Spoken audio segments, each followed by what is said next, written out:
আবার এলাম বন্ধুরা নতুন একটা ভিডিও নিয়ে। লাঞ্চের আশা করছি লাঞ্চের ভিডিও। আশা করছি আপনারা সবাই ভালো আছেন, আমিও ভালো আছি। আজকে এসছি 2:40-এ।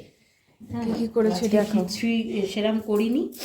এইটা লাল শাক ভেজেছি, আর একটু রুই মাছের ঝাল করেছি, আর ভুসো চিংড়ির বড়া। আর এখানে আমি এটা কি এটা হচ্ছে ওই ধনেপাতার চাটনিটা ছিল, একটুখানি আছে। আর এই হচ্ছে আমের চাটনি। আমের না আমরার? আমের। এই হচ্ছে আজকে দুপুরের মেনু।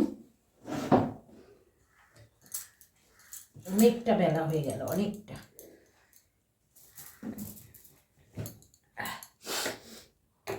আগে কি তোকে এটা দেবো? শাকের তরকারিটা দিয়ে দে।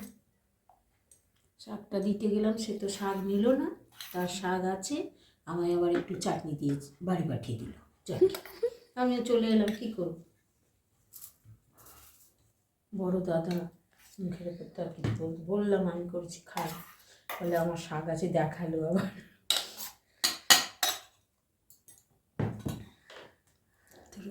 তুমি এবার নুন নিয়ে এলে কেন মা? এই তো ভুসো চিংড়ির বড়া দিয়ে মাখিয়ে দারুণ লাগে। আজকে অনেকগুলো বড়াও তুমি করেছো দেখছি। একে জমিয়ে খাবে, তাই না? জমিয়ে খাবে, জমিয়ে একদম।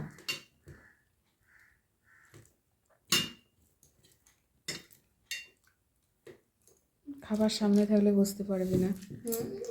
দারুণ দারুণ না? আর শাক পাতা প্রিয় তো আমার। একদম। আমার কেন, আমাদের সবাই শাক পাতা ভালোবাসে। আর খাওয়া যাবে না বন্ধুরা, নিষেধাজ্ঞা আছে।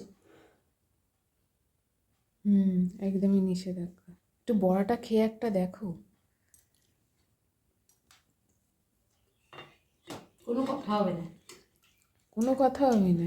এটা আজকে পুরো ছাঁকা তেলে ভাজিনি, এটা ননস্টিকে অল্প তেল দিয়ে একটু সেকে সেকে করেছি। আমি বললাম তো একটু সেকে সেকে করো, দেখবে ভালো লাগবে। তেলটা বেড়ে যাচ্ছে তো, আরে বললাম হালকা একটু তেল অয়েল ব্রাশ করে আর হালকা হালকা করে সেকে সেকে করো, দেখো হেভি লাগবে।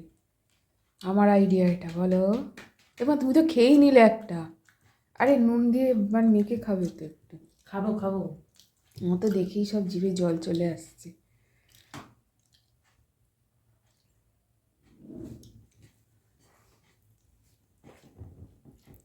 আমার রান্নাগুলো কেমন হচ্ছে, আমার কথাবার্তা যদি ভালো হয়ে থাকে, ভালো লেগে থাকে, তাহলে আমার চ্যানেলটাকে একটু সাবস্ক্রাইব করে রাখবেন। চলো তাহলে। আপনারা সবাই সুস্থ থাকবেন, ভালো থাকবেন। সবাইকে দুপুরের টাটা।